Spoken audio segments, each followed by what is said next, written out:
In this video, I will show you how to add vertical line in Microsoft Word table. So double click this corner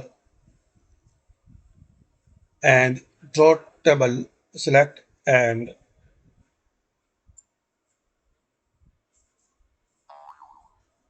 to add vertical line, just draw where you need.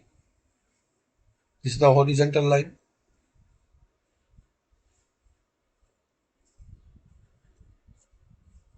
Similarly, you can add this vertical line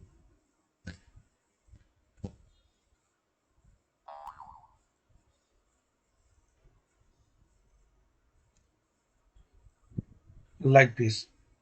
So just draw to add horizontal or vertical line where you need.